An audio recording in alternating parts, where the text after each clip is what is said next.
Monday Motorsport with Lester Forbes on Motorsport Radio. Hi, it's Seb Ogier. This is Manuel Maldonado. Hi, I'm Ash Sutton. Hi, I'm Michael O'Brien, and this is Motorsport Radio.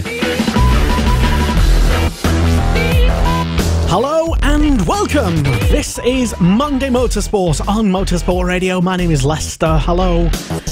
Good evening. Well, we're tonight talking about, well, there's not much that's been on over the weekend in terms of four-wheeled car action, international level anyway. So we'll be talking about Formula One for the most part and dissecting everything Formula One that happened at the weekend, finding out who aired it better. Was it Channel 4 or was it Sky? And do you have any grievances? How disgruntled are you? Get in touch, let us know. We are live tonight on this Monday night. And you can contact us by the usual way, at M-Sport Radio on Twitter, Motorsport Radio on Facebook. We're on Twitch as well, plus YouTubes. And if you just download us and happen to find us for the first time ever and you don't know anything about Motorsport Radio, then hello. Welcome. We do lots of live shows. Sometimes we have live race action as well. Tell you more about that perhaps later in the show. But first, before we dive into Formula One, I think it's only fair to say we should say a big hello to our all-star panel tonight, which consists of Charlie Andrews, Connor Jackson and Liam Hodgins. Hello. Hello guys. Hi. So, how are we all? It was an early sort of it feels a lot longer than just yesterday. It feels like 2-3 days ago when F1 was on, but how did you cope over the weekend, Charlie? Yeah, it was... I'm not always a fan of the early races, I'll be honest. But no, it was good. It was so worth getting up for. Absolutely so worth getting up for. It was a really good race. And I'm so glad that the season is back on, finally. Feels like it's been forever. It's been a very long winter. So, yeah, very glad it's all back in action. We will delve deep into exactly your thoughts and your predictions as well, because last week on this show we made some predictions and both Charlie and Connor basically wrote the winner off completely, said he was going to have an absolute nightmare, was destined for the dustbin, and he only went ahead and he won, didn't he? Valtteri Bottas. And he had a message for you two as well. He said, "To whom it may concern, F you." It's almost like he was tuned in, listening to the show, Connor. Yes, I'm sure people like me will certainly get it in the back after what has been said about Bottas, but I'm all for praise, let's say, for an excellent weekend's work from the Finn. He says with gritted teeth. He says with gritted teeth. And we'll see how the season pans out, whether this is a one-off anomaly like Fisichella's win at the start of 2005, or whether this is the start of perhaps something special from the Finn. Maybe, potentially, who knows. And a big Motorsport Radio Monday Motorsport debut to our most favourite Scots person, who's the only Scottish person willing to come on the show on a Monday at short notice. Liam Hodgins, usually found talking bikes over on the Superbike Show. And Liam, you saw the first action of Formula One at the weekend? Yeah, absolutely did. It was. Did you have any expectations beforehand? Did it live up to those expectations, or are you like Connor, disappointed, gutted that Bottas won? I'm not gutted, actually. To be fair, I'm quite pleased for the guy. I had a horrible 2018, as we all know. I think we all wrote him off, not just us here on Motorsport Radio, but all around the world. And to be fair, going into the weekend, I think we all thought the Ferrari were going to run away with it, which they didn't do. They had a horrible weekend. But I will put my hands up and say I did have a full slice of humble pie. It was. I will happily say that, because Bottas was fantastic. The best I've ever seen him drive in my entire life. It was a pretty stunning margin of victory. If you haven't actually seen the race, it was. I'll try and have a look at the exact results. I think it was 20 seconds. It was 20 seconds, I believe, Lester. Oh, okay, only 20 seconds. So that's pretty interesting, I would say. Yeah, only 20 seconds. That is definitely interesting. Connor, no, actually, I'll come back to Charlie because I want to know, Charlie, especially with you writing Bottas off as well, how you're feeling as well, considering that it was just kind of literally ironic the way that you both kind of like ganged up on him, and he almost kind of like tuned into the show and literally swore at you both. I just found that funny. Yeah, I must admit, big shout out to Bottas for tuning in last week. I'm really pleased that he is a fan of Motorsport Radio and wanted to prove us all wrong. Essentially, I must admit, I'm the same as the guys. I will happily eat my slice of humble pie for this. He really laid down a really dominant performance in that first race of the season. He really kind of made his mark on what will hopefully be a more positive 2019 for him. I think.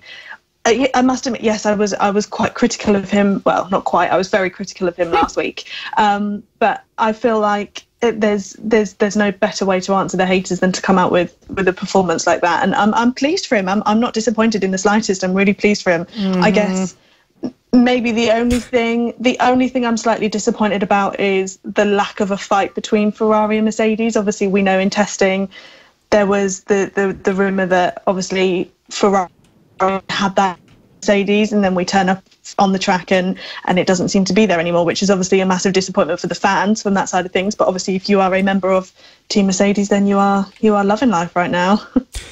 I did suggest at the very start of last week's show, guys, I did definitely suggest that maybe testing had been slightly overhyped, because I think, generally speaking, and very, very generally speaking, lots of people kind of get a bit excited with the lack of Formula One over winter, and then come testing time, everyone goes absolutely mental and they blow everything out of proportion, and that's kind of literally exactly what kind of did happen. But yeah, Ferrari having a bit of a nightmare by their own high standards anyway. Yeah. So, did you expect more from the Ferraris, Liam? I certainly did, going into the weekend. It looked like over testing, they were about 0.3 ahead of Mercedes and possibly Red Bull. And we all went into the weekend thinking Ferrari would dominate. I know it's the Albert Park track has, over the years, been more suited to Mercedes, but we thought Ferrari would have had it. And after FP1, there were alarm bells starting to ring, and I think the true telling point was in Q2 when, after the first runs, Hamilton locked up going into the penultimate corner, came across the line, and the Ferraris were only a tenth of a second faster than him, and you saw Matteo Binotto just shaking his head in disbelief, going, here we go, it's going to be more difficult than we thought it would be. So I don't know how it will be for the rest of the season. We're predicting maybe a fight back come Bahrain, because after, I know Ferrari won Albert Park the last couple of seasons before 2019, but they weren't looking the strongest, and then afterwards they looked particularly strong, and at some tracks even quicker than Mercedes, so they could bounce back in the next couple of weeks. Let's hope. Anyway, certainly, I'm not going to draw too much into what happened in Australia. I did say last week it was probably a bit of a bogey track in terms of not being the type of circuit where teams would usually test for, so you're always going to get an odd result at Albert Park. That's just my theory anyway, and I think I was kind of like right anyway. But yeah, interesting one. Yeah, Bottas, not a write-off, I suppose the main headline would be, and yeah, if you did miss his radio call, which I think FOM carefully edited out on his cool down lap. After he said, yeah, Valtteri P1, well done, and all that stuff, he did say, to whom it may concern, F off. I must admit, it seems a bit like a brand new Bottas this season. This is not at all what we would have expected from him, this time last year. This kind of bad boy attitude, almost, a little bit, dare I say, a little bit Lewis Hamilton-esque, a little bit, close to the mark. I don't know. It's just not at all what we expect from Bottas. I don't know if it's a little bit unfair to say that he's a little bit, well, he's Finnish. He's naturally quite quiet, and we don't normally hear this side of him that much. So it's nice to see him come out with some fighting spirit. It feels a bit like, about time, Bottas. We wanted this fighting spirit and this, this kind of desire and this energy to really kind of make his mark. So I know some people were a bit offended, a bit shocked by it, but I'm not. Bring it on. More of the same, please, Bottas. Yeah, and why not? Go on, Connor. I said it's clearly the beard. It's clearly all the beard. Yeah, I mean, that's part of it as well. The new look, the new attitude. Something like that. It's absolutely is the beard. He's come out a brand new Bottas. The beard of Bottas has now given him some sort of new energy. The fire has arisen within the Finn, and it's absolutely brilliant to see because, to be fair, the best time of the hybrid era for me was that rivalry between Hamilton and Rosberg. And if Bottas is coming out swinging and fighting like this, I would love to see that again. The intra-team rivalry in Mercedes. And hey, I've become more of a fan of Bottas after his fighting spirit and after his comments after the race. I just thought this is what we need to see. It's what Formula One's all about. You want that winning mentality, that winning attitude, and we've got it. I mean, absolutely brilliant. I say it's fantastic to see, and I think you picked up on it slightly there, which is Bottas is very much a new man season, but he's very Lewis Hamilton-esque, as you say, and I know we picked up on this on Rosberg during his sort of championship winning years, is he did try to play it very differently than Hamilton for the first two seasons, and for his championship winning year, he very much beat Lewis Hamilton at his own game because he had to, because that was the only way he was going to get that edge over him. And if we do see this more from Bottas for the rest of the season, it will be interesting because there's very much a case of Bottas being able, as you say, to play Hamilton at these games, knowing that Hamilton probably didn't go into the year considering him that much of a threat, let's say, for the championship. And that sort of inter-team dynamic is something that Hamilton will have to re-get used to after 2 years of effectively a number one status with the team. Yeah, certainly Bottas, I think, probably did put a marker down for not only just himself as well, getting over maybe some personal demons from last year, but also as well, he definitely sent a signal to Lewis Hamilton as well. I mean, my only concern on this would be, obviously we know after the race there were some images that came out of the damage that Lewis Hamilton had to the floor of his car. I'm a little bit concerned that would he have had the same dominant effect if Lewis had a fully functioning car. I don't like making assumptions like that because, like I said, I'm thrilled to see this from Bottas. But do we know exactly when it was damaged though? Because was it at the start when Lewis got the bad start, and was it? I mean, the flip side to that is if Hamilton loses, even if we say they're equal as drivers, and Hamilton lost 20 seconds over the period of a race for that sort of damage, does that indicate that the Mercedes car is particularly weak once, a bit of side pods broken off? That's a bit concerning, surely. I think Mercedes are playing it up to have been a bigger problem than it actually was, because you look at the side-by-side images of what the car looked like in qualifying and in the race. It's not a massive difference. There's a bit off just before the front left. No, absolutely not. And if he's losing about 0.5 a lap because of that small bit of damage, then Mercedes should be concerned, as Connor's saying, but I would maybe say about 0.2, if that. Yeah. The gap that Hamilton was back suggested that there was certainly something more to the car, more issue with the car than just the damage. And obviously the tyres and the pit stop issue is something that I'm sure we'll get onto in a minute. And that was perhaps a wrong call at the time. But Hamilton wasn't on his game this weekend. And if we can continue this momentum with Bottas going into Bahrain, I'd be very much interested to see how it plays out at a circuit that does favour overtaking. Yeah, I suppose that's a statement we can all get behind and agree, I suppose, Connor. And I must admit as well, and we know how much, sorry, just to add to Connor's point there, we know how much Lewis Hamilton struggles when his head is not fully together. If he's got that bit of pressure, if he's got that that stress, that teammate that's really, really giving him a battle, which he hasn't had for quite a long time now. Is that really going to mess with his season? You know, Lewis previously when he was back with McLaren had to have exactly the right family members around him to put him in the right headspace. You know, his psychology is really vital to the way he races. So it's going to be really interesting to see how he deals with this, I guess. Lewis has never really been mentally superior to any of his teammates. Apart from probably the early years when he was... I think even between him and Nico Rosberg, to be perfectly honest, I think always Rosberg had the mental edge over him. And he was able to do mind games in a way that just Lewis... Maybe because it was some sports people just can't play games and succeed at it. Some people fly off and act like babies sometimes.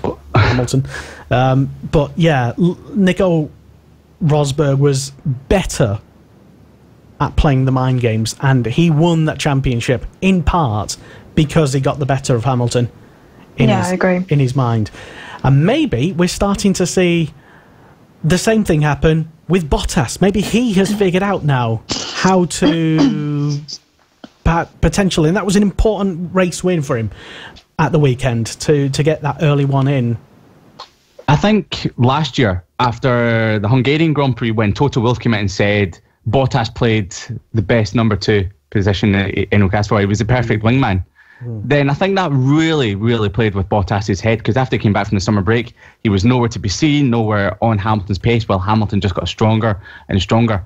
I think the off-season has been brilliant for him, because he went off and done a bit of rallying, he's reset his mind, and I think he's come back this year and going, you know what, no more playing number 2 to Lewis Hamilton. I'm going to try and push him like Nico Rosberg did in 2016.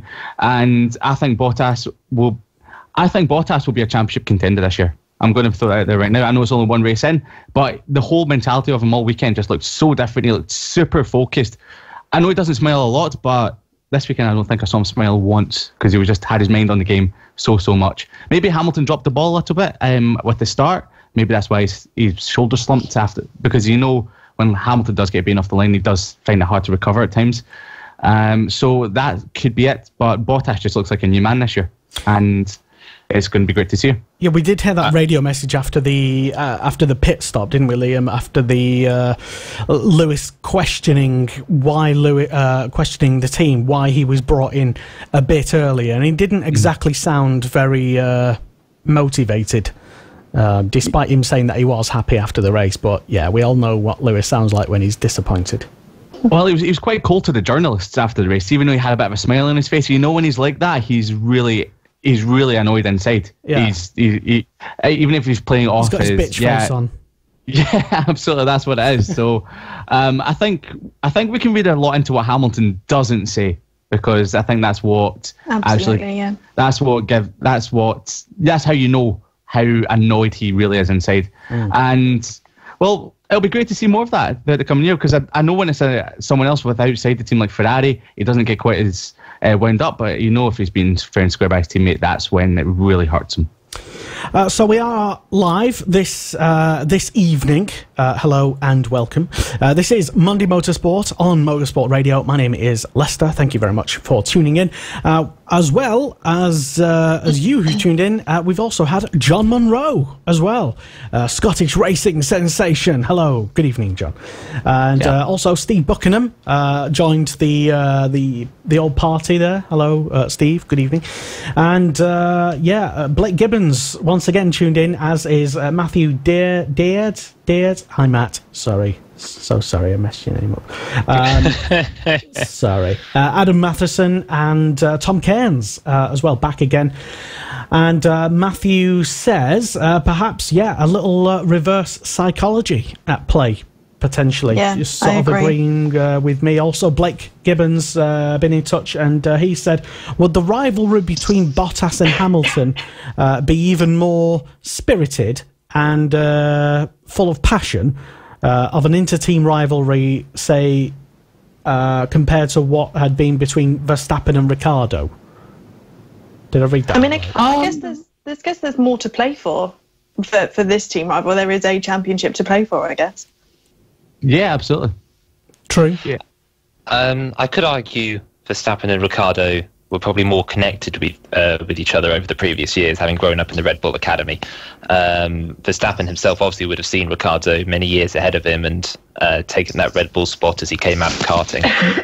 So he was very aware of who to fight for and who to chase, while Bottas hasn't really had a relationship with Hamilton more than 3 years. So that's probably a bit of a difference. There's unlike, say, the Rosberg rivalry, where it was very much they knew each other since kids, and that was very there was a lot of history that went into that. Bottas is still a new contender for Hamilton, a new face to look out for, even compared to Vettel, who he's known in his junior ranks coming up the order. I suppose, yeah. I mean, there was the thing about potentially, I mean, Lewis coming into a team that Nico Rosberg was already part of, was already established with, and it's potentially got the reverse effects with Valtteri coming into a team that Lewis is already the team leader of. So, Lewis is never going to exactly be 100% respectful. He's going to, if he's not winning, he will count that, I think, as a personal loss rather than a team gain, I think. Yeah. If does that make sense? Yeah, no, I can see where you're going. And cycling back to the Verstappen point, let's say, that I know that's probably played on Ricciardo's mind a bit, because this is already gone with the Ricciardo incident, because he obviously came in at Red Bull back in 2014 and pushed Vettel very much in his first year and beat Vettel fair and square in his first season, and then proceeded to have his own young buck come through the order and do what he'd done to the established stars. So maybe it is a case of, I should say, that the new driver really does have that psychological edge, because they do come in with no real expectation, let's say. Yeah, it's certainly an interesting one, and we will, I suppose, have to keep an eye out as to how the old mind games will play out through the old season. Talking a bit further down the grid, it was a third place and a first podium, I think, since 2008 for Honda, which makes McLaren look even more incompetent than, to be honest. Oh, wow. I think I said on this show last week, Liam, that when McLaren, or when Honda came back with McLaren, everyone was sort of cheering their praises and saying that, it's going to be, Honda and McLaren, it's Senna all again, there's going to be so much success. Forgetting, of course, that the last time that they were in Formula One, they were firmly at the back of the grid with a terrible car. But the last podium was, I think, 2008, I think, as I heard on Sky Sports, and Red Bull have given Honda their first podium since then. So, not bad. I would say good effort from Max Verstappen, and it was almost like you didn't even notice that there wasn't a different engine in the power unit. Oh, absolutely. I remember watching the race, and the way Verstappen charged up behind Vettel on the straight, I know he had DRS, but it didn't look too bad on the straights, that Honda engine and the Red Bull. But as you say, it was the first podium since 2008 at Silverstone. As you might remember, it was pouring of rain, so I think the last dry podium came in 2006, so that was over 13 years ago, which is even longer, which is crazy. And the maths adds up. Yeah, absolutely. I think I can speak for most people out there that it's great to see Red Bull still up there challenging Mercedes and, well, Ferrari as well, if Ferrari can get their setups sorted. And we can firmly say that as the season progresses, that Red Bull won't be any worse off than they were last year, which is absolutely great. So I can't wait to see it. But Verstappen looked absolutely fantastic at Red Bull. The Honda engine does look like it's made leaps forward, even compared to last year when it was in the back of the Toro Rosso. And I can also say McLaren must be kicking themselves so much right now watching the Honda just doing really well in the back of that Red Bull. Yeah. See, I had a real issue with this, because I can't make up my mind as to whether the fact that the leaps and bounds that Honda have come on by is caused by the kick up the bum that they had by McLaren dropping them, or is it just because Red Bull have managed to pump more money into them? There's got to be something. They can't have just magically come up with a formula that suddenly puts a car on a podium. Maybe, as they've always said, their power unit was actually good enough, and it was. Yeah, maybe it was the car. Maybe it was the car that wasn't. I don't know, but there has to be something. It can't just be suddenly a magically good engine. I mean, I can't quite put my finger on where it's come from. I don't know if Liam can. I remember when the Honda entered in 2015, it had a different philosophy to the one it has now. It sort of went down the package of doing its own thing, and McLaren having a very, very tight rear end. It was like the size zero, they called it. And in 2017, they started having more issues, but that's because they changed the philosophy again and went down more of the Mercedes route. And as the year went on, they tried to iron that out. 2018, they'd done a bit more of that, pumping a lot of money into it, and taking grid penalties with Toro Rosso in preparation for the 2019 season with Red Bull. So they kind of started again from the 2017 season. Completely, and so it's different to what they started with when they originally came back in a few years ago. I suppose if you're not doing as well consistently as you would hope, and your bosses back in Japan give you a big kick up the arse, then why not change your philosophy, I suppose. If first you don't succeed, then change your philosophy and succeed and get on with it. That's it. I think that's what the conversation must have been like. So congratulations to Max Verstappen, who was hot on the heels of Lewis Hamilton towards the end, but it was just not to be, and Hamilton... Well, I think it was speculated on commentary anyway that he might have been nursing a bit of a problem, which I think personally actually it was more than just a little bit of whatever it was with his floor, a crack or whatever. Yeah, I think I don't know. Maybe we'll have to see in future races. It will be all revealed, I suppose. A big hello to Adam Fathers, who's tuned in, and to Greg Riley as well. Hello, good evening, guys. Thank you very much for tuning in. Don't forget that sharing is caring, and you can share the show tonight, as we are very much live. And if you miss anything in terms of live shows, whether we're talking about Formula One or bikes, BSB, MotoGP, anything like that, then you can go back and stream everything on our website, motorsport.radio. Yes, there's only one Motorsport radio, and it's us. Motorsport.radio. What's that? No, I can assure you, there is literally only one Motorsport radio, and it really is us. You got it, Lester. Exactly. Motorsport.radio. What is it, Connor? It's I said, have you got everything sorted now? Yeah, motorsport.radio. Good. Cool, excellent. All right, so hello to Matthew, still tuned in, even though I butchered his name earlier. Sorry, Matthew. But thank you for tuning in. And this is Monday Motorsport on Motorsport Radio. My name is Lester, and we will continue to talk. It's very dominated with Formula One this evening, as you may be able to tell. We've not been ignoring it, and we didn't forget about it, but I just didn't want to start the show on such a massive downer. Charlie Whiting.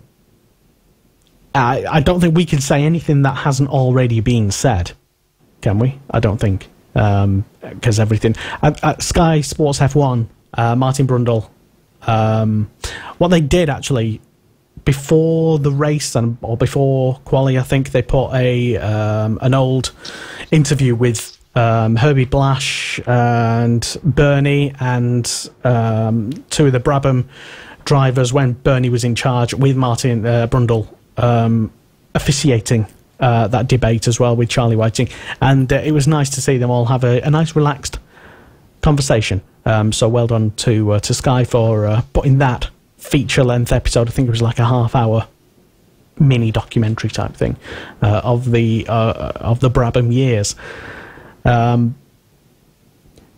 Big shock, it was, yeah. And FIA so far not saying, or not understandably not having any permanent replacement for Charlie Whiting yet, but he was the one person who would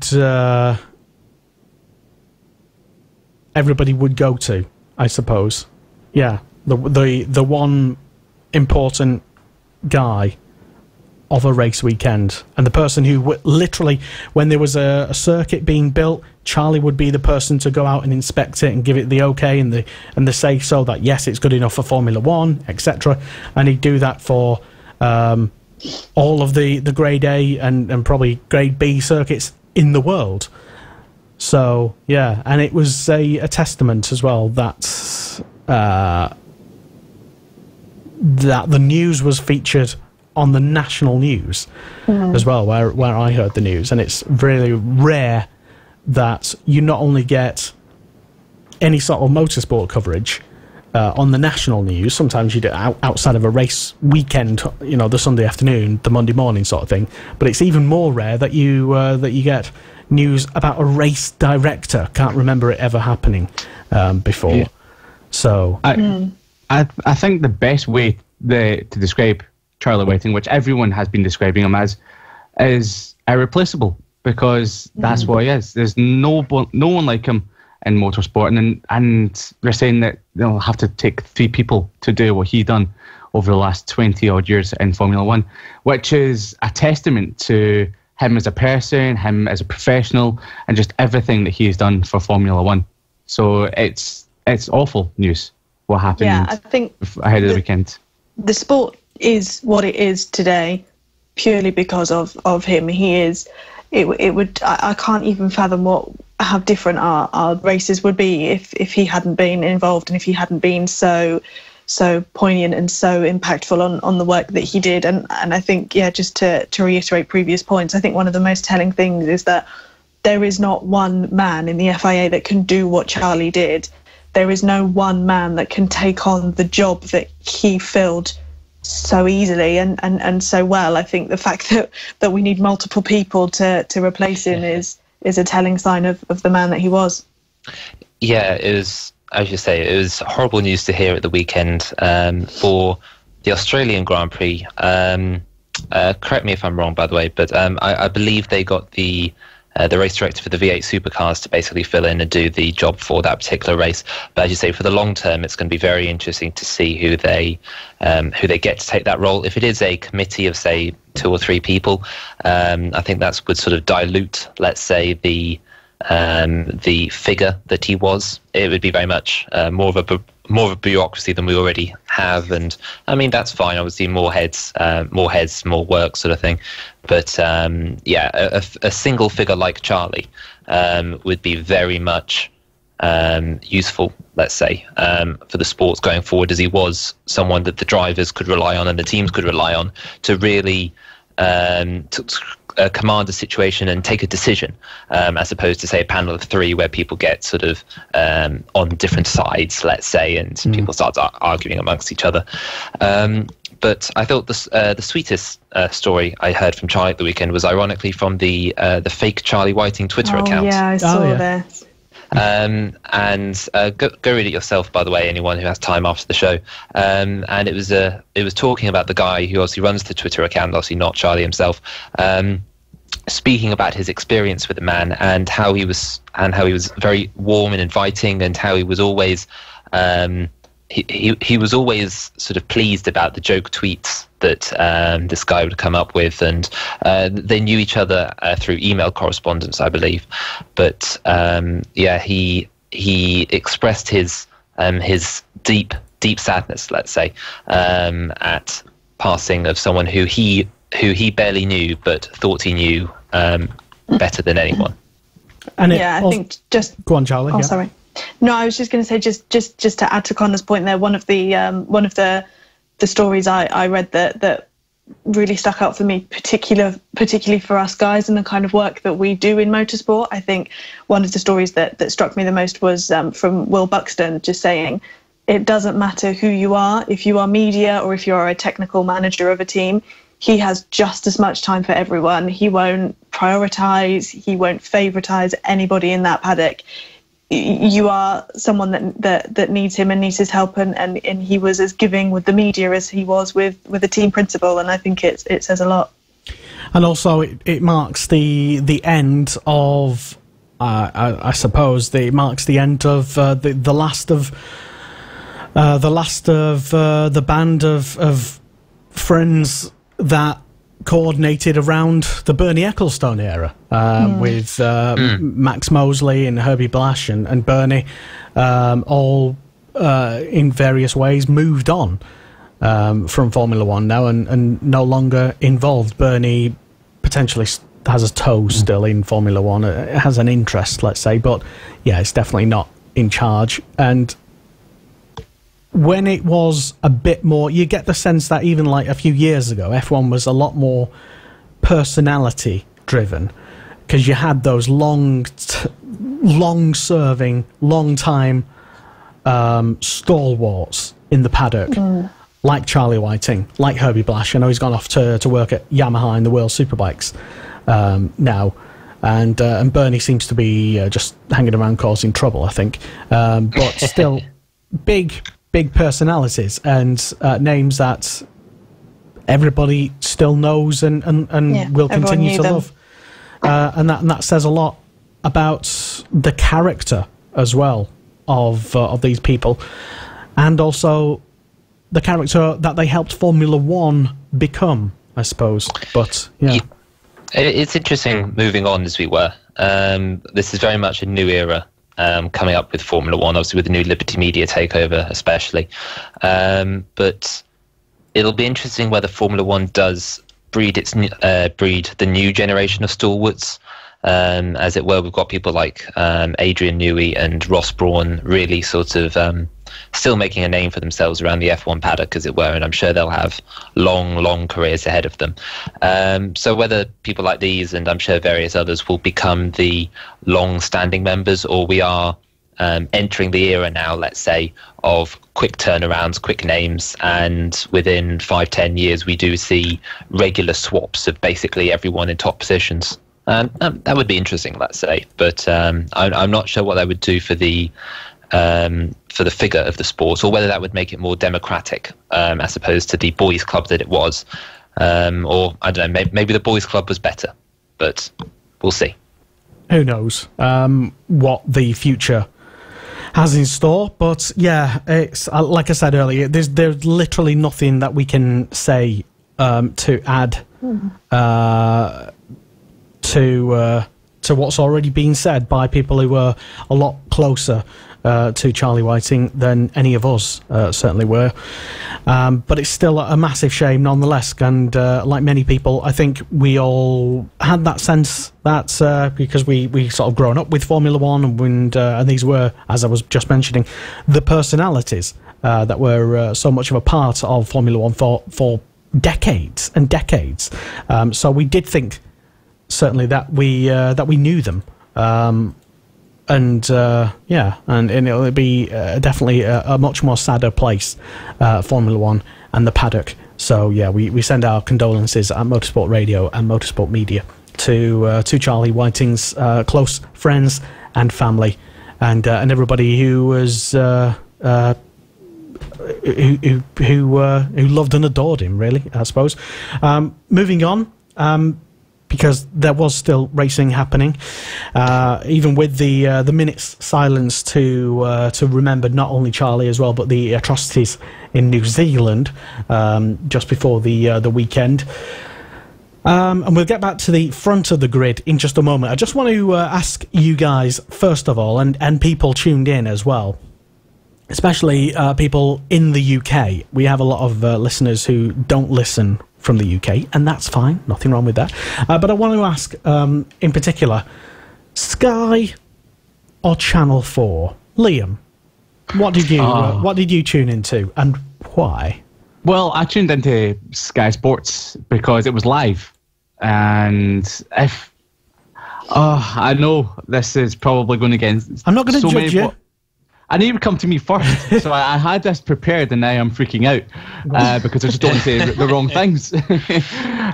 I've always loved Channel 4's coverage. I love the team. I think they're absolutely brilliant. Mark Webber, David Coulthard, bit biased there, obviously.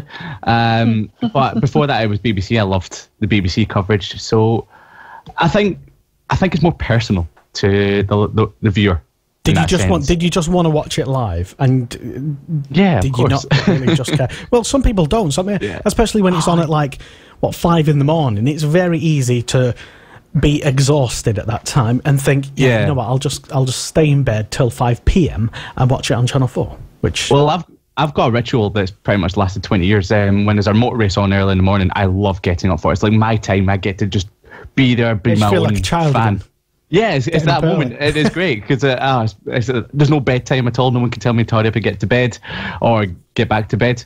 But yeah, it was because it was live. I watched it on Sky Sports, and as long as it's live on Sky Sports, I'm going to continue watching it. But I do genuinely prefer the free-to-air stuff on Channel 4. I just like the whole team better. I know Sky Sports have got a great team with Jenson Button, Damon Hill, David Croft. Well, Jensen wasn't there this weekend, though, was he? Yeah, but he'll be there later on in the year. Martin Brundle, of course. He's a legend in the commentary box. Obviously goes back to the Murray Walker years.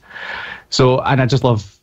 Yeah, I think C4 just... There's more personality in it, and they just seem to be... They tend to put more into giving you what you really want as a viewer before the start of the race and during it.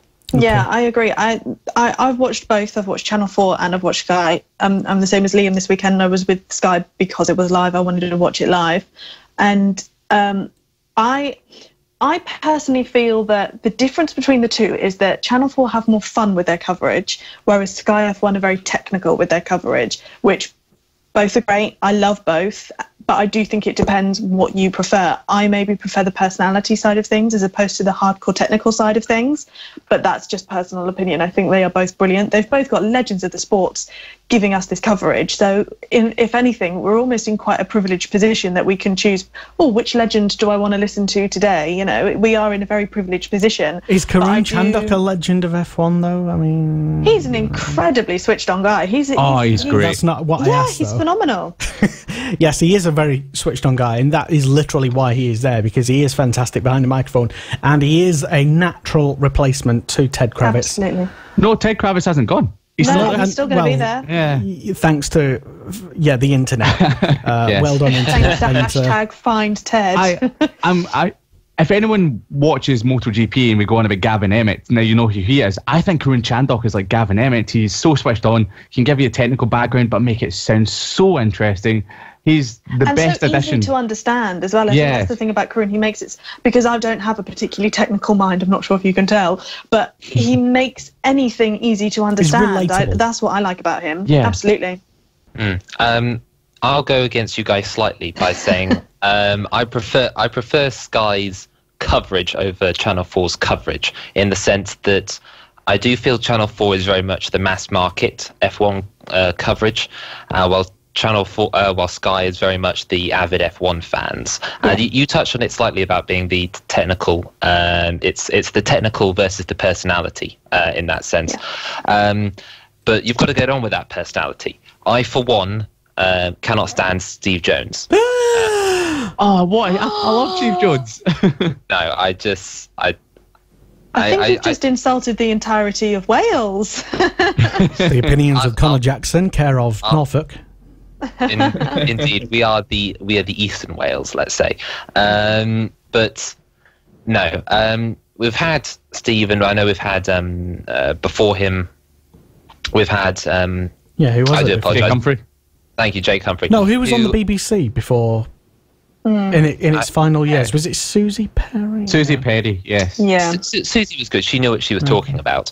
But I do feel characters like Steve Jones are there to be a recognisable face for the non-F1 fans, and while there's certainly nothing wrong with that, it can be a bit jarring for, I think, someone like me who can see past Steve's lack of in-depth knowledge about certain topics, because he's fine with keeping the show running, let's say, but he'll often have to hand off to Coulthard or Webber or Eddie just to keep the conversation going more than anything. And you don't get that with Sky. With Sky, everyone sort of talks about everything on a very technical standpoint. They know what they're talking about. And sure, some people know more than others and specialise in certain areas. But there's no one on that Sky team that I would feel is just there for pretty face, let's say. Although I haven't seen what Jenson Button's doing this year, so perhaps we'll see. No, I think you're right. Yeah.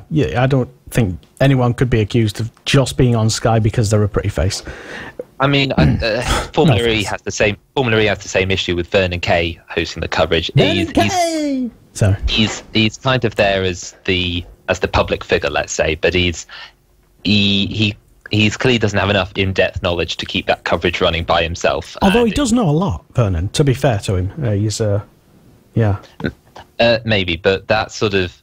I don't think that sort of character style, let's say, fits the motorsport community. What have you got against accents, Connor? Oh, God. I love the Scottish accent, I'll tell you now. Buttering me up. Of course I am, Liam. But no, the team I think does have to have some sort of knowledge about it, and I do think characters like Vernon Kay and Steve Jones, I do think take away from that element.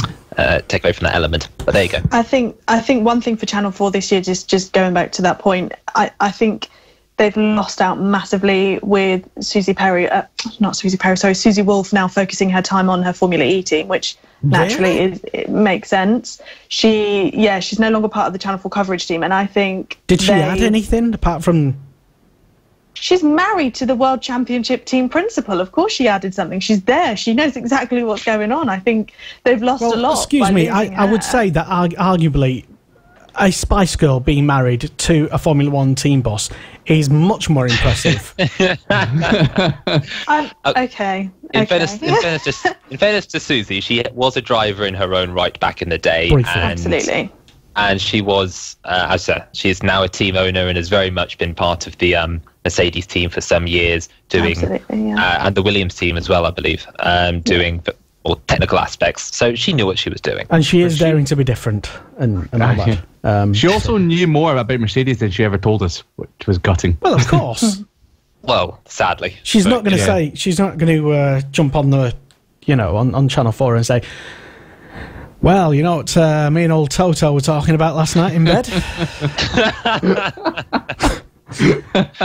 Oh, dear. We're talking about the wing adjustments we're making on Lewis's car. Something like that. Team orders, it's all going on. Exactly. So let us know if you decided to boycott Sky, as some people definitely did, according to comments I've read on that internet there. Then let us know. Why? Why would you sacrifice the sport that you love to spite a corporation that doesn't really care whether you watch it or not? To be honest.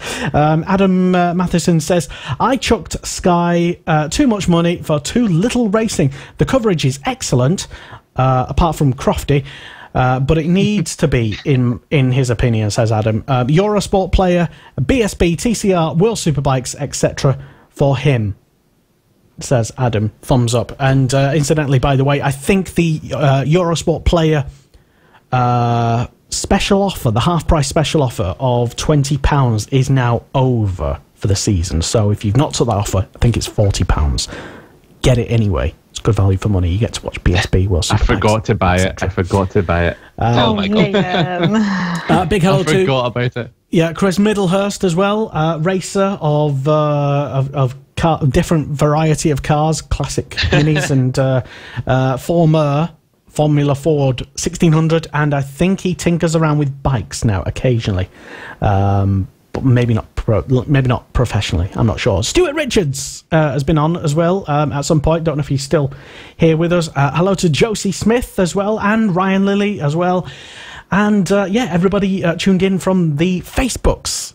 So if you tuned in via the Facebooks, hello and good evening. It's Monday Motorsport here on Motorsport Radio, and we are still talking about Formula One. And why wouldn't we? Because it was a long overdue opening round in Australia, in which Valtteri Bottas not only gave Lewis Hamilton a slap around the chops with a wet fish. But also he put his marker down for the championship, metaphorically speaking, although that would be a podium and a half if he actually did that. Anyway. It certainly made the post-race interviews quite spicy. I'm imagining various sketches from Monty Python in my head, but maybe I shouldn't be. Hello to Tom, again, also still with us. He says, luckily I have Sky Go, but I do feel sincerely sorry for those who cannot afford to pay to watch her coverage on a sport that they love. Perhaps look at other series like Formula E to keep their motorsport appetite intact. Good point, Tom. Yes, definitely. Also Adam Matheson agreeing with Tom, saying Formula E needs to get its Formula E this is me not reading things and just blurting out words, sorry Adam. FE, he says, needs to get its head away from street circuits again, in my opinion, says Adam. I edited a word because he swore. Which is okay, I don't mind. And also, well done to Charlie on her Fantasy GP results. Tell us more. Oh. What's this? Yeah, so I'm part of the checkered flag team at the moment, and obviously we've got a bit of a Fantasy GP league going on at the moment, and I am sitting pretty in fifth, and I am loving life because I never really take these things too seriously, and I never really think about what I'm putting down. I just put down the people I like the most, and I'm currently in fifth. So yeah, I'm doing pretty well. in fairness, she's doing better than me. I'm 22nd in that particular league. So there you go. Ooh, well, I was just going to ask who's actually in the thing, but yeah, I'm not in the league. I'm not in the league, but I'm in a few others, and I, like many other people, decided to take Daniel Ricciardo and turbo boosted him and lost out massively. So I could feel that big time. It's not good.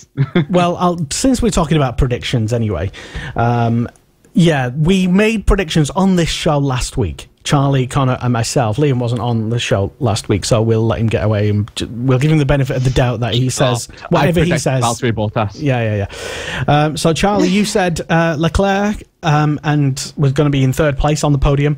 Hamilton in second, correct, and Vettel in first. No. Connor, you said Verstappen was going to be in third, correct. Vettel in second and Hamilton in first. So I suppose you got like one correct, 1.5 correct there, I suppose. Does this mean I beat Charlie? Absolutely. I think we all beat Charlie today. But yes, Charlie, I would say, only got one correct in that. She actually only got one correct. And myself, I predicted, I was the only one who didn't write off Bottas because I thought Charlie and Connor were unnecessarily ganging up on him. And I thought, let's just see. He is in the same car as Lewis Hamilton, world champion, best ever British racing driver. Ooh. So he could actually do something special, maybe win a race by 20 seconds. And, I didn't actually think he would do, but I did think he would be on the podium. So maybe I'm getting half a point for that. I don't know if we're attributing points. And but, you also thought Ricciardo would be on the podium. Well, the Renault was pretty decent, actually. It finished, his teammate, Hulkenberg, finished 7th. But he was lapped. Behind the Haas. Yes. But, it's if it wasn't for that drain cover, then, yeah, right up there. Probably. He would have been lapped as well. Well, it was a quick lap. Anyway, who did you think would win, Lester? Lewis Hamilton, I thought would probably win, and why not? But I'm gonna claim probably like 2.5 points for that. So 1 point for me. So I still win then. If you want. Yeah, all the right people, just slightly in the wrong order. Exactly. And 2019 champion. We can't change these now. These are locked in, which I've just made up as a thing. I'm still happy with mine. You can keep them locked in. I'm happy with mine. Charlie saying Charles Leclerc, and I'm not entirely sure it's not because that she fancies him. No, I just wanted to be a bit controversial. And Connor said Sebastian Vettel, the sensible man's choice. And, so did I as well, Sebastian Vettel. Ian, do you want to give an input? Oh, I knew this is going to come. There's so many people I want to say that will be champion this year. Well, Hamilton, because he is the reigning champion, 5-time champion. Well, the idea of picking one is tough. I could argue there's only 5 you could realistically pick. True. We could pick Pierre Gasly. You never know. He might have just had a bad weekend. Is that what you're saying, Fine Lancer Gasly? No, I'm not saying that. Look it in. But I will say the other Red Bull driver, I'm going to go for Max Verstappen. Really? Okay. Oh, yeah. I think this year, I think the Honda has more to come. And I know Red Bull builds such a dynamite chassis. And Verstappen is just growing with every single year. So I'm going to go for Verstappen. I know I'm going to regret it. I know it's probably going to be Hamilton, but I'm going to say Verstappen. I must admit, though, he looked hot this race. He looked hot. And one of the things that really surprised me about Verstappen was... Yeah, no, yeah. Sorry. I don't think Leclerc would have been happy. But it was one of the things that surprised me about Verstappen was quite how clean his racing was, dare I say. He made some really, really beautiful moves to get himself up onto that podium. So, yeah. I definitely think we've got a lot to see from him this year. Matthew probably agrees with you, Charlie, and he says his inner Leclerc fanboy would love to say Leclerc for world champion. And Tom has amazingly still tuned in, and he says, I don't know if you have already mentioned this in tonight's show, but I would like to know our thoughts on the proposed 2021 rules to the teams that are going to be formally shown later this month. Liberty Media are wanting to bring in a couple more teams to the grid to make up 24 cars, just like in 2012. Yeah. It's like the 1990s all over again. Yay. To be honest, Tom, I have no opinions on this whatsoever. I probably do, and I probably shouldn't have any opinions because they'd be badly thought out opinions. And my old expression of just let's wait and see what happens, because when all the old, was it 2012? I thought it was like earlier than that, like 2010, when like the Virgin and the Hispania. Yes. And what was the other one? Caterham.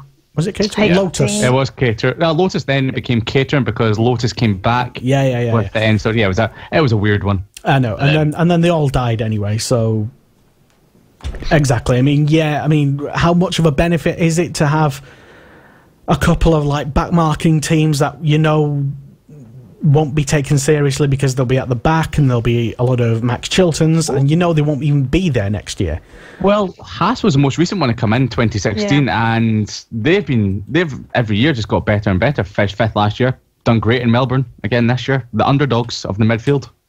And also, let's not forget that Jules Bianchi was in a Marussia and Daniel Ricciardo started his career in a HRT.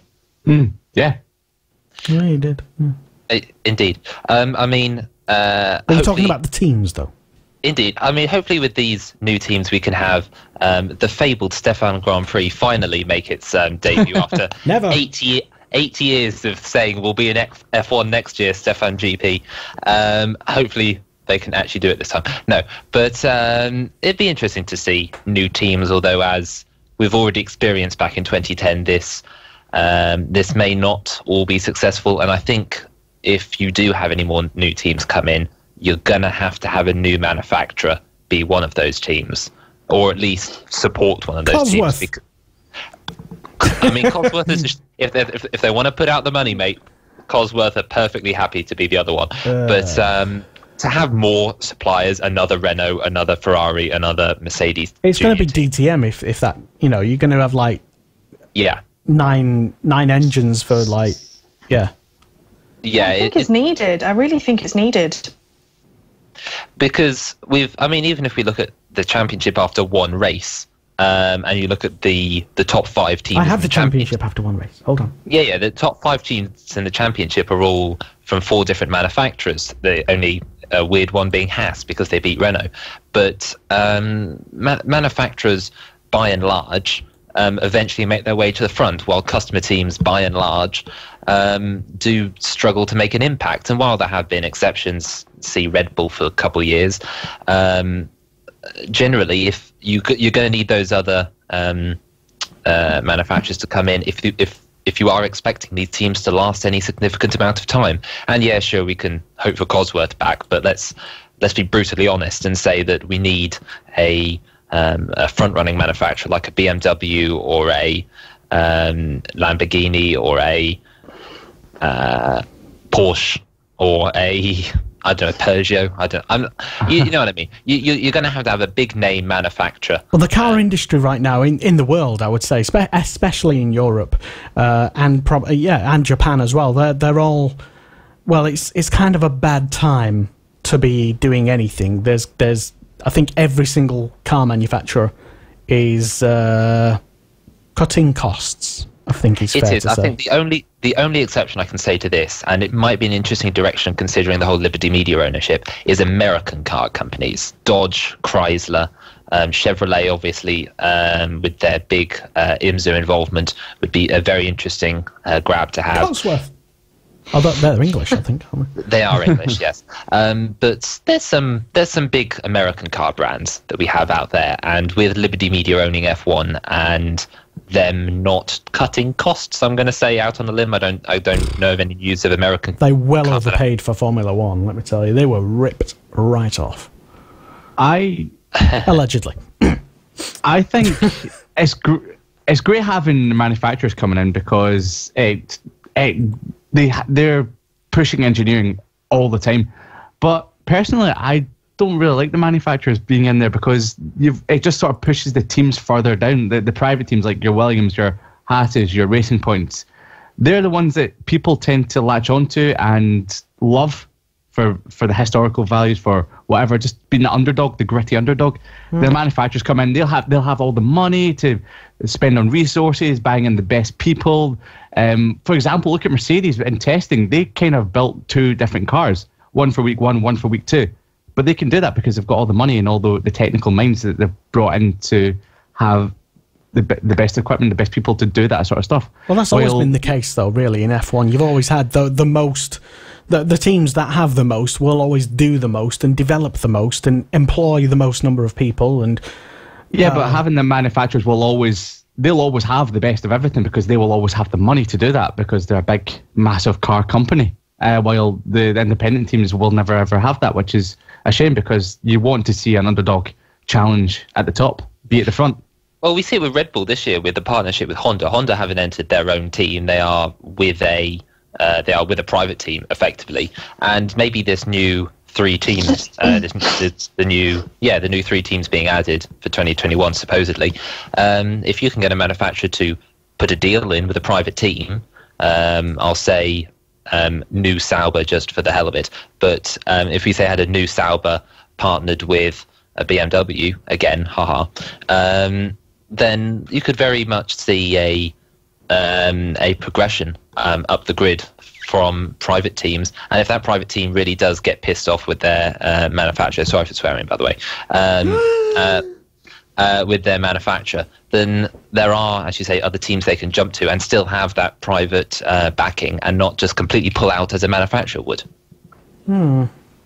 I must admit, my point of view, I come at this from a slightly different angle. I think, and there's one name this year that kind of makes me feel this way. I think we've got so many drivers that don't have a seat this year. Esteban Ocon.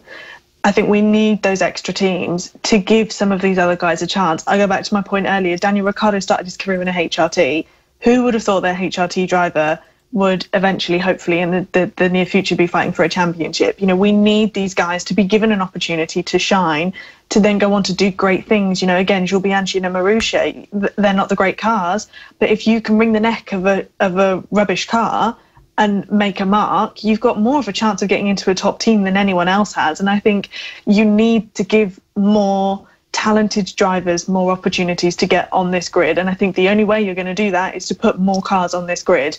And again, like I go back to my original point, my main reason for feeling like this is because Esteban Ocon is not on that grid and he should be on that grid. So that's kind of where I come at this. Yeah, I completely agree with your point, Charlie. It's not just Esteban Ocon. You've still got Pascal Wehrlein, who should still be in F1. Stoffel Van Dorn, you didn't have the best of time at McLaren, but his junior success is undeniable. He needed a different car. Mm-hmm. And he's up against one of the best of all time in many people's eyes, Fernando Alonso, who took all the resources, let's be honest. Yeah, absolutely. Best of all time. Another conversation for another day. Lots of people argue that. Just never in a decent enough car at the right time. You didn't watch last week's show. I turned off that bit when you came to Fernando Alonso. Mm-hmm. Anyway, sorry, no, I interrupted your point. What was you saying? I kind of... Well, yeah, just backing up Charlie's point, where there's a lot of young talent that aren't in Formula 1 because there's not enough seats. And to be fair, the talent in Formula 1 right now is some of the best we've ever had. It's not. I know there's pay drivers there, but it's not. They're not all there because they're just pay drivers. They actually do have talent, including Lance Stroll. People bringing a budget or paying to. Nothing wrong with that at all, because Niki Lauda done it back in the 70s, and you know how well he went. Niki. I mean, I could argue. If you think who are the pay drivers this year, we've kicked out people like Ericsson. So other than Stroll, who's a pay driver that isn't performing, let's say. I don't even like the comparison, to be honest, because as everybody tuned into to this will know, that if you don't have the money, you don't go racing in the first place. So by definition, and the non-paying drivers are so rare that they're not even representative of the sport. So everybody brings a budget, a load of sponsors, etc. At the end of the day, their money comes from their previous success. Their money comes from sponsors who have seen their talent. It comes from good marketing.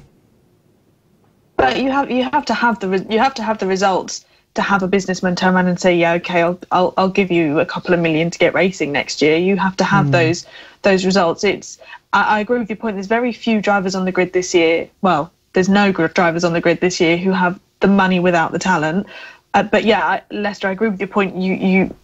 Everyone is technically a paid driver, but they're a paid driver because they're good, because people want to be part of their successful journey. Very diplomatic. Talking about a successful journey to the top of Formula One, Lando Norris. We've not even talked about him yet. What a guy. Yeah, Chris Middlehurst been on. Hello, good evening, Chris. And says, yeah, Lando's qualifying effort. That, I think, would... it wasn't overlooked, I think, in commentary. I didn't actually pay attention to the Channel 4 commentary, but I would presume that they made just as much fuss as Crofty and Brundle on. I believe they made more fuss. Oh, okay. They made more fuss. That's not like. I mean, it's the best qualifying result for a rookie, I believe. Ever, dare I say? The best not ever, because you had Lewis Hamilton, Jacques Villeneuve on the debuts. Yeah, recently. No, it's incredible, and he absolutely deserved it. And I think his race result and his time on the track completely backed up why he got that 8th place. He is a talented guy. We've got a lot to see from him this year. Yeah, absolutely. I think he was a bit unlucky during the race to be stuck behind Antonio Giovinazzi for such a long period of time. But he looked absolutely amazing. Even without Carlos Sainz's issue in qualifying, where he got stuck behind Robert Kubica in his final lap, he was apparently on Sainz's pace throughout all of qualifying, and would possibly have even bettered him had Carlos Sainz gone through to Q3 as well. So I'm super looking forward to seeing what Lando Norris can do. I feel massively sorry for the other big rookie that came up this year. Not Alexander Albon, but George Russell in the Williams. He's been left. We were going to get onto that shortly, yes. So I jumped the gun in that one. Yeah, no, I didn't want to. To be honest, I've just been pushing bad news back a little bit, and all the depressing stuff. It's one of those sorts of types of shows where I don't really sort of want to have to mention it, but we can't really kind of ignore it either. But since you mentioned it, yeah, Williams. They are the HRT, the Hispania, the Virgin, the Minardi, the Tyrrell of 2019. Yeah, something massively has to change in that team. I don't know what. Obviously, I had Paddy Lowe. Well, take a leave of absence, but he's pretty much left the team. Robert Kubica's come back, had an awful weekend through little mistakes on both the team side and his side. And, of course, the car just not being competitive. The midfield is so close. But then again, Williams are about a second, half to 2 seconds away from the midfield battle. Yeah. And it's awful to see, especially with a pedigree like the history that Williams has. And you can't forget, 4 years ago, Williams were third in the Constructors' Championship. Fighting for podiums and wins. Yeah, absolutely. Taking pole positions against the Mercedes in 2014, which was super dominant at the time. And Felipe Massa and Valtteri Bottas were just doing an exceptional job for the team at that time.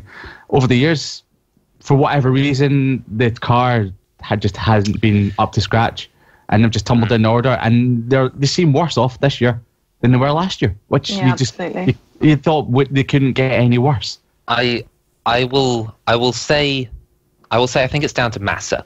And yeah, no, honestly, I was having this conversation the week actually with some other motorsport journalists, and and Williams need a driver that can develop the car, develop the progression of how they're going. We've had it in the past where they had drivers like Barrichello back in 2011 and 2012. Then Felipe Massa came in about 2014, helped develop the car then, and you could see the work he did. He knew how to do things during the winter, and we saw that progression. Massa's first year that he was planning to retire, before obviously the Bottas incident, he obviously didn't spend the winter with the team, or at least didn't plan to spend a lot of winter with the team developing the car for the following year, because he wasn't going to be driving it. As a result, the team suffered a little the following year, and we saw that. Massa dropped in that year. He did stay on with Stroll.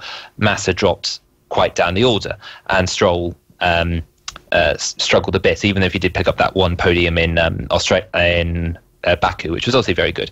But so you're blaming Williams' current form going back all the way because Felipe Massa was a bit tired and felt like retiring?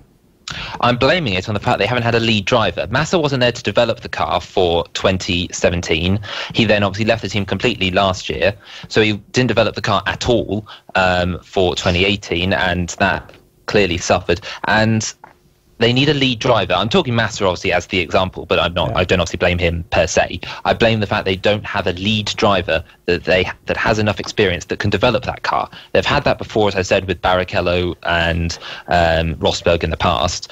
But you look at their state now. When they had Stroll and Sorokin, there wasn't really anyone there that could develop. There was even rumours, I remember, from Autosport halfway through 2018 that Sorokin was basically doing all of the development work for the car because he was the only one that was technically minded enough to understand the ins and outs of how it was going. And obviously a driver with half a year's experience developing your car is clearly not going to go well, and perhaps we're seeing the overrun of this year.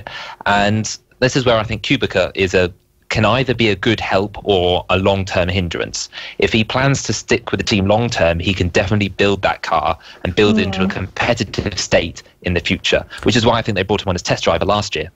But if he isn't going to be long-term, or if he can't perform as Australia proved, let's say, then it might be an opportunity to say we shouldn't have a driver like Kubica. We need an experienced head like a Sergio Perez or Kevin Magnussen, a Roman Grosjean type figure, Esteban Ocon, even if you want to say, to develop that car for the long term, to stick with the team for the long term. Because none of those guys will go to a team like that at the moment, will they? And that's the catch-22 they're in, is that they need a driver with experience, but no driver with experience will stick with the team, at least back with the... Yeah. Sorry, Connor. It's interesting you bring up Esteban Ocon, because I was speaking to Alex, who's also part of Motorsport Radio a wee while ago, and me and him were talking about that we think that if Kubica doesn't perform throughout the first half of 2019, that he might be replaced by Esteban Ocon, because Mercedes might want to keep Esteban Ocon race ready, won't want to get rusty, and it won't hurt Williams at all to put Esteban Ocon in the car if he can deliver the results and maybe even develop the car, because as we know, they've still got the Mercedes engine. So two hungry youngsters. Yeah, absolutely, just pushing each other up the grid a little bit more, the development in the car. and we won't really know until the season plays out a little bit more. Charlie, have Williams made a cataclysmically bad decision in doing what they did to bring in? Basically, they went for a PR move in bringing in a driver with basically 1.5 hands, and a driver who's not done anything significant in a Formula One car for 8 years or so.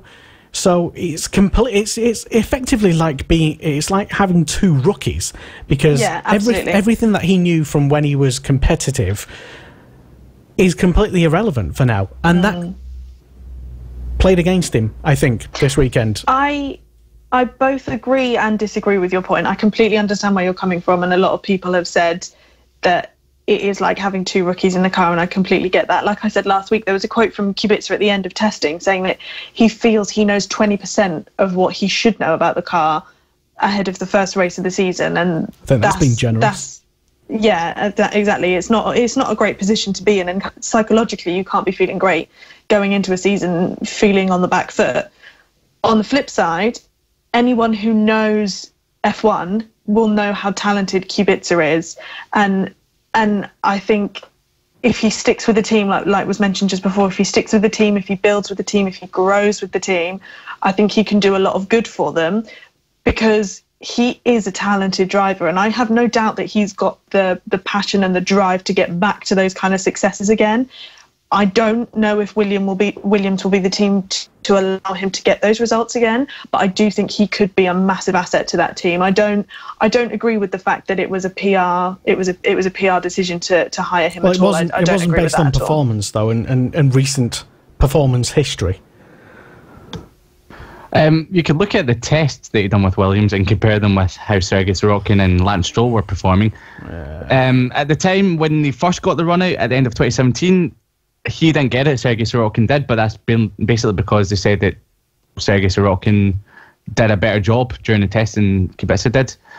But coming back to Williams just slightly, they did say after this weekend that they have found out what the fundamental flaw is, and they will fix it, but it'll take a few months for them to do that, and they believe when they do that, they'll get to the midfield again. But that's such a long time ago away. We don't know what the flaw is, if it'll take longer, or if they're just trying to give the fans, the Williams fans, the fans of the drivers, a bit of hope. I think I think, broadly speaking, to a large degree, we're all in agreement, are we not? And you don't have to be, but I think we're all in agreement that it's a massive shame that Williams are at the back of the field. Oh, yeah. And well off the pace. And I would be surprised if Kubica even sees out the end of the season, to be honest. That's bold. As was suggested by... who was it who sent in the message? I think it might have been... I'll go back and get the message up in a moment. You can't cover your tracks, Lester, by blaming it on someone else. I can literally do that because somebody sent in a message that I happen to agree with. I read it out, therefore backing up my statement, therefore making my theories seem more credible. That's how it works.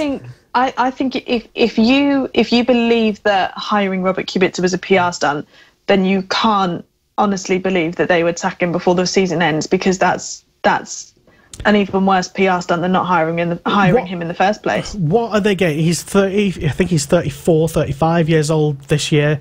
What are they gaining from keeping him there when they could be beginning to develop, as was suggested a moment ago, a proper development team for the future and laying the groundwork? He is that.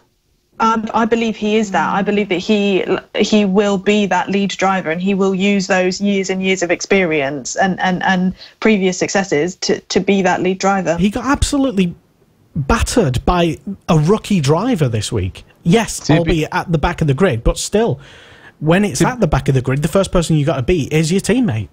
In Kubica's defence, he did get front wing damage on the first lap, so he had to the pit, and he had a bit of damage continuing on throughout the race. So we don't really know what it was like. And obviously, he hit the barrier on his final lap in qualifying as well. Got a puncture, so we don't know how he's comparing with George Russell at the moment. Well, I will argue against you. I will argue against you there, Liam, by saying that he finished 1.5 minutes on the track behind Russell, and if we accept he lost 30 seconds because of his pit stop, which is fine, that's still a minute he lost to Russell over the course of a race. Stephen Wood agrees with me. He's been on and says no, Kubica will not see out the season. He will be replaced mid-season. Thank you, Stephen. I was trying to look for your name earlier, and he actually suggested who might even take Kubica's place. Would you like to know whom he suggests? Yes. Go on. According to Stephen Wood, and I think this is actually a pretty good shout, because this particular driver is a very, very, very quick young man. Stephen Wood says it'll be sooner than if Kubica doesn't perform. I think he meant if it'll be sooner rather than later, if Kubica doesn't seem to be performing. Nicholas Latifi is a big name being whispered to replace him at Williams as well. And I think I'd agree with that, Stephen. Latifi's the forever Canadian rookie that that sails through life. Sometimes there, sometimes not. It's a testament that so many people are still holding in high regard. I'm surprised at holding him in high regard. He's been very inconsistent. He hasn't won a championship, as far as I'm aware, at least in his entire junior career. He had that one really good year in Formula 2 about last year, or the year before, I think, where he finished fourth, took a couple wins. But in reality, sorry for the voice. In reality, don't like your tone. Yeah, no one likes my tone. He hasn't really shown any great standout performances, and I'm aware of the money that Latifi brings, and I feel it's just another Sirotkin if he's being touted, let's say. I think there's more chance of Ocon taking that seat than anyone else. You've got well, maybe Ocon as well. Your theory actually makes slightly more sense because Ocon's already there, and Mercedes might want to offload Ocon now that Bottas is performing, and Williams will want someone who has a bit more potential than Kubica. Yeah, I mean, if I was Claire Williams, and sometimes I do daydream that I am Claire Williams, I would. I'm using that as a quote, as an outtake. No, feel free. But yeah, if I was Claire Williams, I would keep Kubica in that car. If she decides not to, I think there is far more likelihood of Ocon getting that seat than anyone else. I agree. By the way, I'd like to back up my point with Latifi by saying that in the 5 years of racing history that he's done, he has picked up a grand total of 3 wins. Yeah, was that all in 2017? Yeah, no. Well, it's you know, he's what have you got against Latifi? Leave him alone. It sounds good that he picked up 3 wins in the last 5 years, but we've got to remember in the 2017 season, he was Oliver Rowland's teammate, and Oliver Rowland had the measure of him the whole season. No, I should clarify, this is 3 wins in every category he's competed in 5 years. Well, it just goes to show that he's been in the most competitive categories as well. I think he'd been racing in the Toka package at some point as well. I think Lester's a bit of a fan. If he isn't... we did an interview a couple of years ago, and he struck me as a properly down-to-earth, approachable millionaire. They're always the best. So does Lance Stroll, but then I don't often bump into them. So I don't know what it is with Canadian millionaires, but there you go. They're all very nice. The Canadians are very nice. Solid maple syrup money. Yeah. big syrup. Chris Middlehurst still tuned in and says on the live comments, hello Chris, by the way, he says, I think without Stroll in the team, with all the money, then Williams will struggle, potentially. Although it did have the opposite effect when Maldonado left the team. They effectively used his money to get that boost, didn't they? And that's when they kind of became a bit competitive-ish. Well, it's because they stopped. They didn't have to pay for all those spare parts anymore. Yay! Hey. But someone had to get it in. Yeah. So controversial, Scott. Let us know your thoughts on the struggling Williams team and the struggling Robert Kubica. You can't really ignore it. Yes. Go on. Yeah.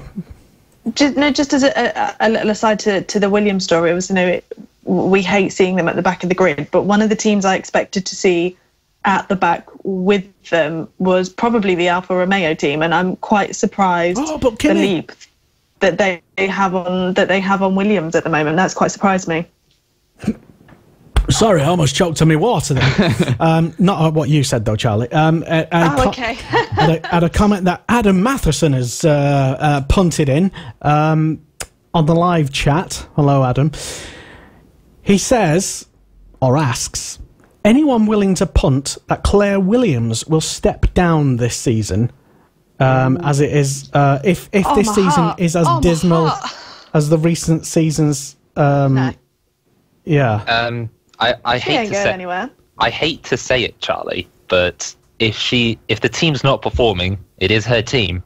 Effectively, she is. Well, she can't really step down. I think they can either sell up or just. Well, I was going to say, if Claire Williams leaves, then surely the team is not Williams anymore. It is. Well, it's still majority shareholders. I think Frank still owns the majority of the shareholders, so he still runs the team, quote unquote, but just doesn't do anything practically, as it were. I don't know if you have seen the new Formula 1 documentary on Netflix, but Claire Williams does say that it's absolutely incredible. If you've not seen it, watch it. But Claire Williams does say in that documentary, if she feels like she's not up to the job of running the team, she will step down. Now, if Williams doesn't start performing soon, then it's most likely she will step down. Do you know? Maybe not before the end of the season, but maybe after that. I would love to see on this year's documentary Claire Williams giving Paddy Lowe a damn good thrashing. To be honest, in the back of the paddock. Part 2. Yeah, because you know that he. We don't know behind the scenes, do we? If anyone is tuned in who is actually behind the scenes at Williams, knows what's going on, knows about the shambles, you're more than welcome to get in contact. Your drop an anonymous message. Yeah, an anonymous message. Go on, Claire, get in touch. Exactly. But to be fair, I think maybe he's been painted as a bit of a scapegoat. Maybe it's not entirely all, Paddy Lowe's fault, even though it was his own fault and it's all him to blame. But I don't know. Maybe it's just one of those things where, and you can't even. Somebody posted on the social medias at the weekend the qualifying times from the past 3 seasons at Williams, and instead of improving, which is the usual rate of progression, and just because you might be at the back, it's still. You would think that the team would have improved a bit, even though the rate of improvement is not as much as the other. But still, anyway, I think the fastest qualifying time for Williams in 2019 was slower than the preceding 2 seasons. So they're actually... Each of the last 3 years has got slower and slower. So they're not improving at all. They're going backwards, literally. I mean, they'll be pretty close to the 2016 time very soon if they continue on this trend. I mean, I'm sure they'll have Pastor Maldonado back in the car if they keep going backwards. Manuel! No. Sorry. Maybe not. we need a Maldonado back in Formula 1. No, we don't. Endless entertainment. What we need at Williams is a perfect all-round package of engineering and design and great drivers as well. Yeah, it's going to take them. It's going to take them a long time, but hopefully they will be there soon. So, is it a complete write-off for Williams? Yes or no? Yes. Only for this year. Yeah, that's what I was asking you. Oh, okay, then yes. Yeah. Charlie? I think they already need to start getting next year's car ready. Yeah. Pack your bags, guys. Just use this year as a write-off, I suppose. Gary McManus been on. He says, for me, Claire Williams has to step down at the end of the season of results if they keep going the way they are. This pains me. It physically pains me. Williams, Charlie, you should take the job. as we've been mentioning, God, Williams. So that's an interesting question, actually. Not just because you are a female, but because you aspire to be Claire Williams. What would you do? What would you do if you actually were in charge of the team? Let's say Claire Williams had to take a leave of absence, and you stuck your CV in and said, "Oh my God, I'd be up for that." What would you do? Day one, what would you do?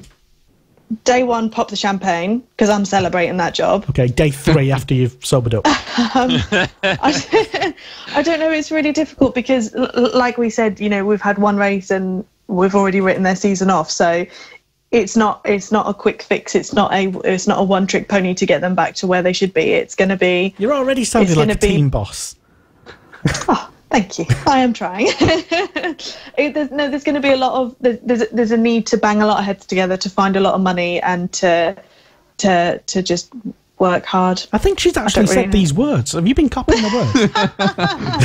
The Claire Williams skill of PR. Exactly, Don't fangirling a bit too much, maybe. No, I don't know. I'm not in her position, and I guess I'm in part ways glad and jealous that I'm not in her position, but it's not a quick fix. There's not going to be a one tick in the box and that's it. They're back to where they should be. So I think it's just popped in my head now, and maybe it's the wrong analogy to make, and apologies to Claire Williams, but I think she's in the same position as Theresa May right now, in that she's in the shit and she can't win.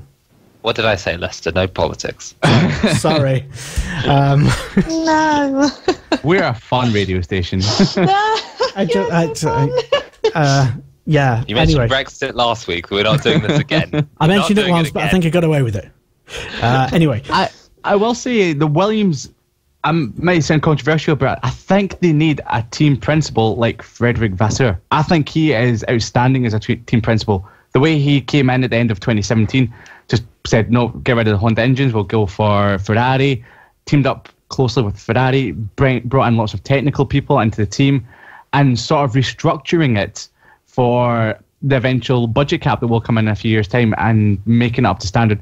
Because if you go back to that qualifying time that you mentioned earlier on, Lester, about Williams losing about 0.2 of a second from last year Something to this year. Mm. Yeah, Sauber or Alfa Romeo this year have made a gain of 2.3 seconds. It's from the start of 2018 to the start of 2019. So he was the person that was brought in at the start of 2016 for Renault to start restructuring their Formula One efforts. For some reason, don't know why he was dropped, but he got the ball rolling with that, and they started making improvements. And you can already see it in Alfa Romeo. He is, in my opinion, the best team principal in Formula One at the moment. So I think Williams needs someone like him. Interesting. Okay. No, Liam, they need someone like me. Or Charlie. We'll go with Charlie. As long as you employ us as well. Well, Charlie, you start getting your predictions right, and then maybe we might hold your opinions in much higher regard. Anyway, I'll hold my hands up to that one. Fair comment. Adam Matheson back in touch as well. I'm not going to read out his full comment, but it was somewhat disparaging of anyone called Maldonado. And I'll have you know, Adam, Manuel Maldonado may just win the British Formula 3 Championship this season, and he is a very quick stick. And his rate of learning and improvement is sensational, I would say. So we've already had a go at Charlie for fangirling over Claire. But yes, and I'm not saying that just because he's on all of our jingles, of which I will play one now. Monday Motorsport with Lester Forbes on Motorsport Radio. Hi, it's Seb Ogier. This is Manuel Maldonado. Hey. Hi, I'm Ash Sutton. Hi, I'm Michael O'Brien, and this is Motorsport Radio. Certainly is, yes, and we are live on a Monday night, almost every single Monday. Unless we're sort of doing something that particular Monday, generally. And we might be doing something next Monday. And maybe the Monday after. Anyway. But yeah, it's generally on the Monday. Is when we're generally talking about stuff that happened over the weekend, whether it be Formula 1, IndyCar, Formula E, that's back on this weekend. We'll be talking about that in a very short while, about that much time. And IndyCar back on this weekend, round 2 of the championship. And it's almost over already the season. Yes, they have really short seasons. Ends in September, I think. Starts in like April, ends in September, and you blink once and you've missed 4 races. Anyway. good racing in IndyCar. Lots of Brits racing over there. Toby Sowery in Indy Lights as well, and Matt Rangarido in, I think, USF 2000 as well. Snuck well under the radar. Completely missed that on social media. He's a sneaky one, he's old Matt. Formula 4 1600. Quick kid, I would say. Not to be too disrespectful about youngsters. Anyway, it's Monday Motorsport. Motorsport Radio, hello. Welcome. Connor Jackson is here, the motorsport.radio website editor. Yes, the chief, the man in charge. And you're making me sound guilty right now. I feel as if I've done something wrong. Well, no. It was praise. Only you can turn praise into, like, I don't know, insults or something, or punishment. And Charlie Andrews back with us as well, who is a journalist of many different websites, of many different formulas and motorsports. And you mostly write at the moment for Overtake Motorsport and the Checkered Flag. Yeah, absolutely. They are my two homes at the moment, as well as you guys, obviously. Oh, okay, cool. That's not bad. And Liam Hodgins as well, a motorsport media team who will be making his commentary, is it fair to say, commentating debut soon? Partial debut. You may not know this, but I commentated on a football game once, and I know nothing about football, so I blagged my way through that. So There's a lot I've been finding out about Liam over the past week, unless he's been lying to me. Ooh, you'll find out soon. But yeah, no, Liam Hodgins and Chris McCarthy will be on Motorsport Radio in the next couple of weeks, commentating on the first round of the Cool Fab Racing British Mini Bikes Championship. Yes, mini bikes on the road to MotoGP and the official partner series to BSB. Check it out, and we'll be streaming it all live here on motorsport.radio. Lots of fantastic announcements as well coming up in the next few weeks. I don't usually like to tease things. I'd just like to put the announcements out there and say, this is what we've already done, rather than overhype everything and then build it up to a big thing, and then yada yada. It turns out to not be a big thing. Anyway, moving on. Hello and welcome. What was we talking about? Yes, Formula E as well. Yes, Formula E is back, and to my shame, kids, I don't know if they're at a new circuit. They're going to China this weekend, but where were they last year? Or that last season? They were Beijing last year for the Chinese E-Prix, and they're going to Sanya this weekend for the first time at the new circuit in China, which, depending on how you view things, they're at Hong Kong last week, so it's 2 back-to-back Chinese rounds. Interesting, yes. Formula E, a championship that's picking up traction, let's say. But concerns, genuine, real, actual concerns over the technology. And this is in particular because you may have heard of Moto E and basically the Formula E equivalent of MotoGP in the bike racing world. And the entire paddock was destroyed last week, thanks to, what was it, Liam? It was faulty wiring or short circuit, I think Donna said. It was a power station. It was a prototype, and it just had a fault with it. So there were no bikes charging at the time, but unfortunately there was 4 staff on. Before they noticed it, they caught onto the tent, and then the tent went up, and then all the bikes were on fire, and all 18 Moto E bikes were lost, including equipment for the mechanics, the riders. Basically, the entire championship was in that little tent. Basically, yeah. So the entire championship went out the window, up in flames, so to speak. Apologies, I didn't actually mean that. Yes, no, yeah. So, which is, it's a great shame because people have lost out massively. There's so much money went into the series. Mm-hmm. People have lost out on jobs as well at the moment. But luckily, the series is going to go ahead in 2019. The people that make the bikes, Energica, Italian firm, have already begun sourcing parts to build new bikes.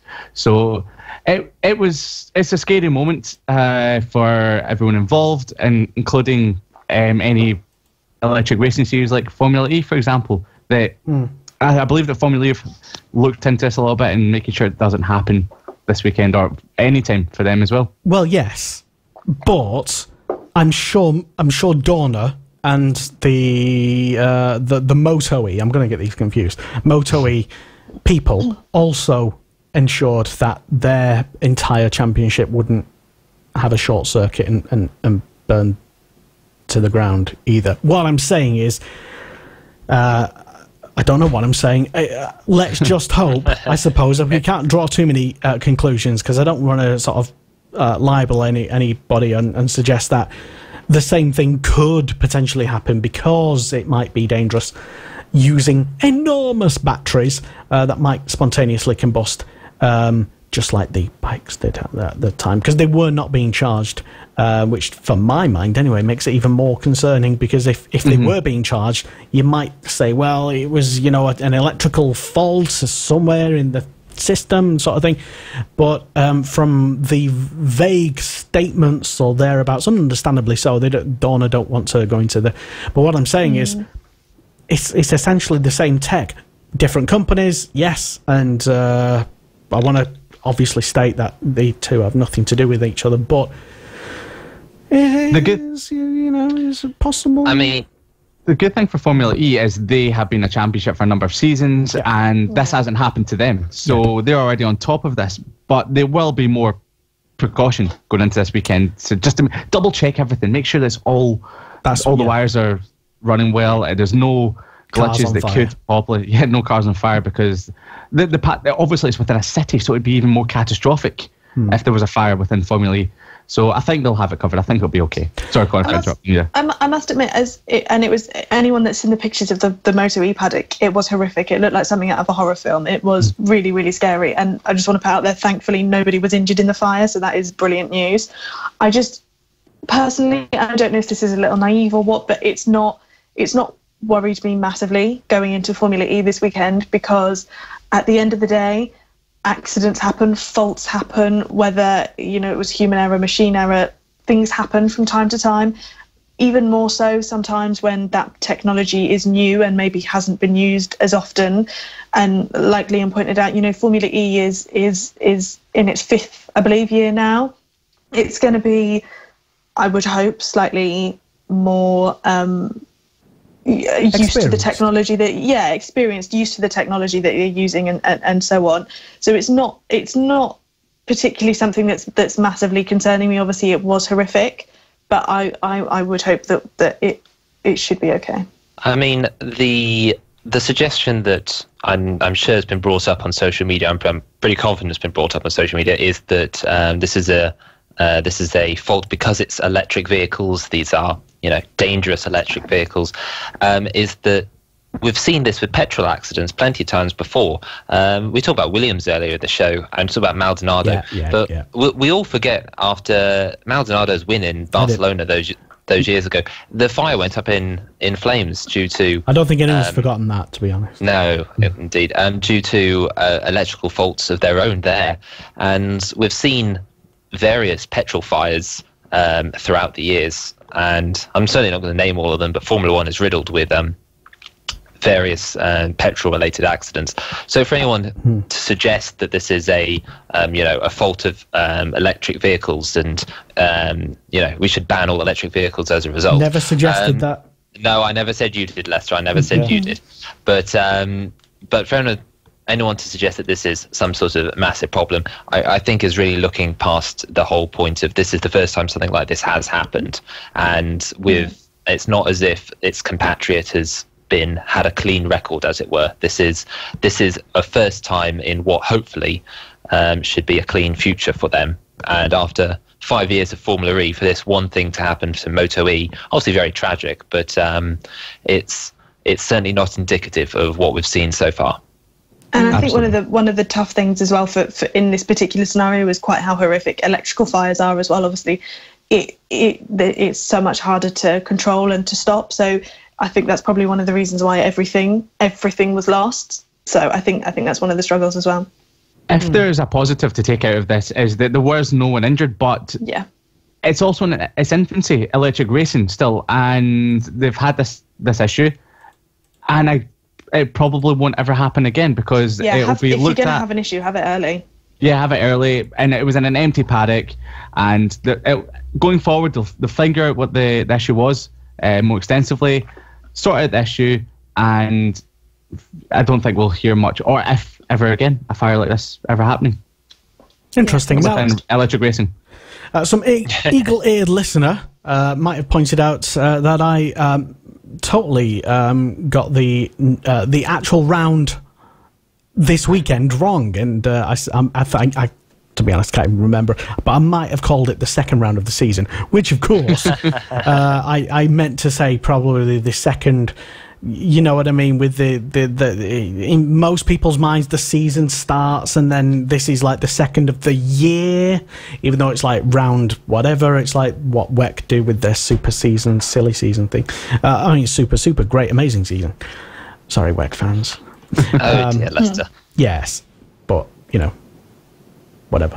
But yeah, it's not actually round number 2 of the season. It's round number 5, something like that. Anyway, but yes. Anyway, they're in China this weekend at the new Sangyong Trophy.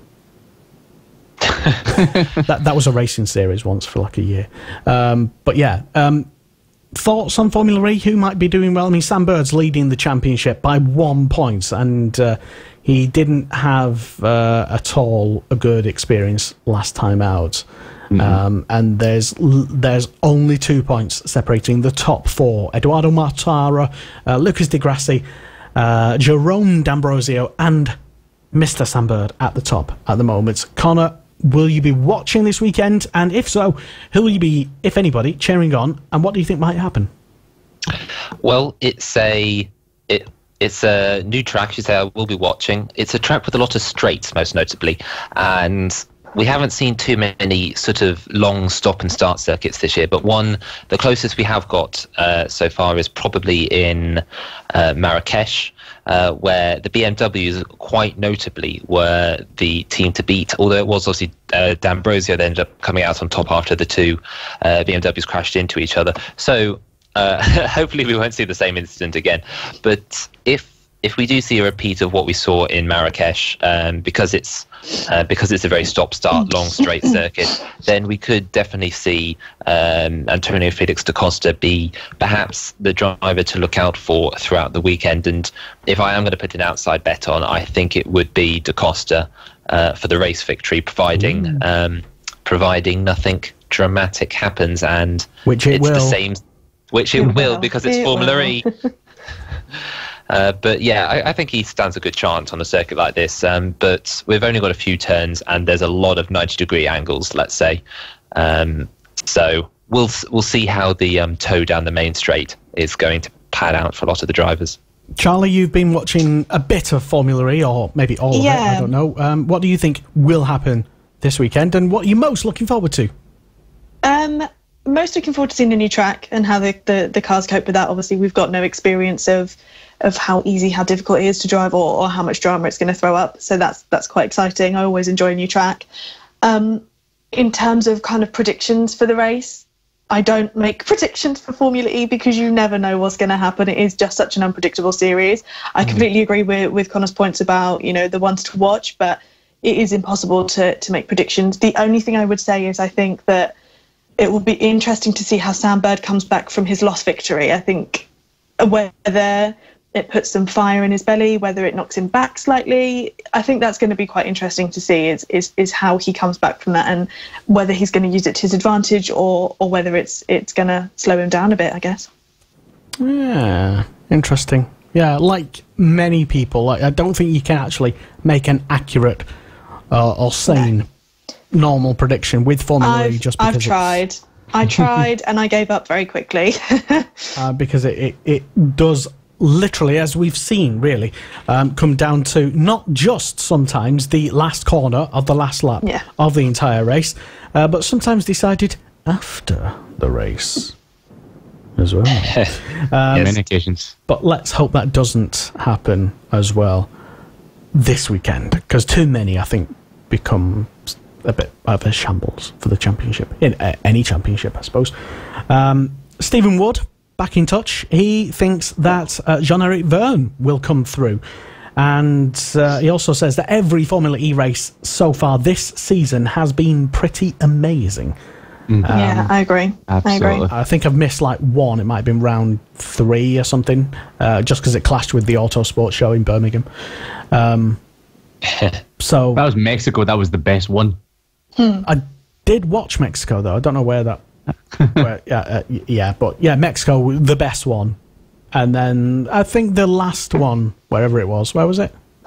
Hong Kong. Hong Kong, yeah. That was okay. Not bad. I thought it was probably a bit too narrow to be respectable.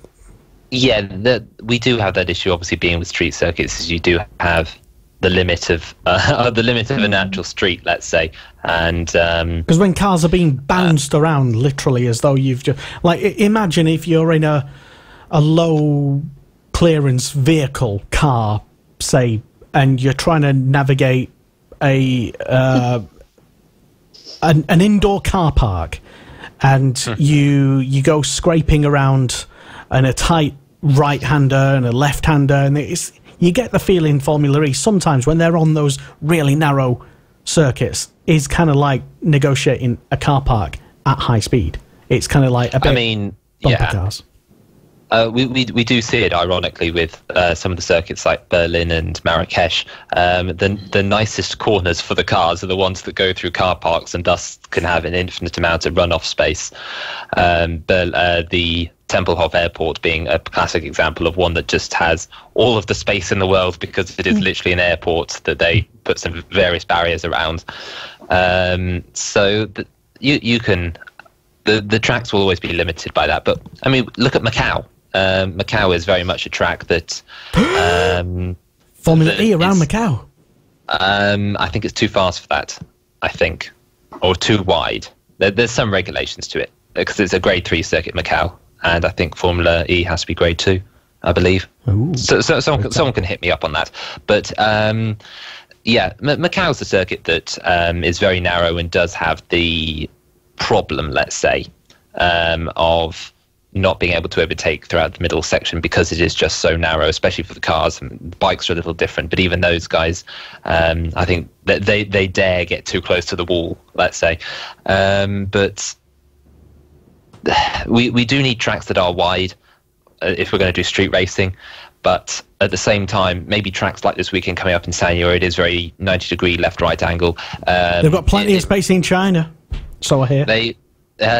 Supposedly they have got plenty of space in China, but I mean, if you remember back to the American Formula One races back in the 80s and 90s when they used to race on street circuits back in Long Beach and Detroit and Caesars Palace, for those who remember that far back, those circuits were all very wide because they were all American streets. You'll never see a British street circuit because British streets are far too narrow by comparison, and I don't think you get enough. I don't think you get enough approval to shut off the M25. So, yeah, maybe, I don't know. Be interesting to see when they go to through the XL in London next season. Yes, that'll be definitely interesting. A drive-through Grand Prix, E-Prix. Just come up to Glasgow. We won't mind shutting the roads for a few days. We don't care. I think your roads are far too narrow, personally, but... Glasgow Slam! Yeah. We have a one-way system up here, so yeah, they're quite narrow. Some bits, yeah. We'll have it around Glasgow Green. So be honest, Liam, right. What would the reception from ordinary Glaswegians be towards a Formula E championship? We just see it as a bit of a piss-up. Pardon the French for the weekend. We just love a party, so we'll see it as a big party in the city. And any reason to, and that's not me stereotyping. That's just a continuation from Liam's point.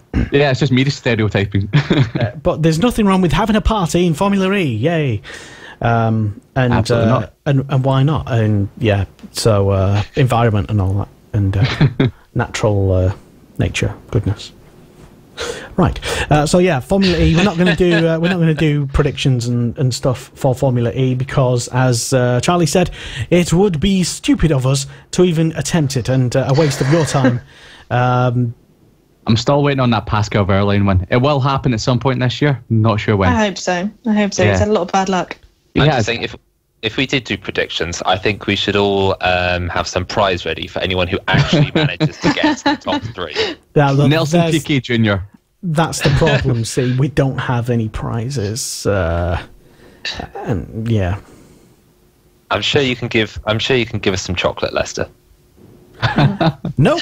Clearly, I've eaten all the chocolate in England. There might be some in Scotland. I haven't checked, but I'll be on the case. That's why you're coming up to Knockhill for the BSB. Yeah. To have a rummage ring. So, yeah, do we know what time Formula E is on? I'm guessing in the morning. It's China, so yeah, it'll be early morning sometime, I would assume. Excellent. He says with enthusiasm. I'll have a wee look. But yeah, it should still be on the BBC. And BBC, I think, according to Motorsport broadcasting blog, David Nelson does brilliant work on there, bringing us the overnight statistics on how well various championships did in their TV ratings. The last round, when competing with IndyCar, which I think was the only 2 big international events on that weekend, and Formula E was broadcast on normal telly on BBC 2, I think, because they had the people in the studio, etc. But I don't think they'll be doing that this year, this next round. I can't remember what exact stats it got, but it was in the hundreds of thousands of estimated viewers, versus what IndyCar got on their first time back on Sky was about 20,000. So, well, I think that says a lot for public TV versus paid TV, but make of that what you will. Yeah, and even though, Formula E was on at an inconvenient time, and I think most people watching it might have mistook it for like a green energy segment on Country File or something like that. But I think you're being far too harsh, Lester. It was on at that kind of time. I've said too much. Yeah, Stephen Wood says, I think it's on at like 6:30 in the morning. Did we actually manage to find out, Liam, what time it was? I'm still trying to look. They're just trying to give me lots of adverts on the websites. Yay, so that's talking about brilliant websites. Motorsport.radio for all the latest Formula E news and race reports. And yeah, we'll have lots more other news coming up in the week, Connor Jackson, won't we? Yes, we got. Put him on the spot. We got some features lined up. Yeah, we got loads of things. No, we got features lined up, and obviously we'll keep on top of any breaking news that comes out just before the start of the race. Exactly. Yes, certainly we will attempt to do that. One other bit of news, and I touched on it very briefly, that will be on this weekend is the return of IndyCar for its second round of the season. It was Joseph Newgarden, who won the first round at St. Petersburg, if you like to pronounce names properly. Scott Dixon was second, and he's leading the championship is Newgarden.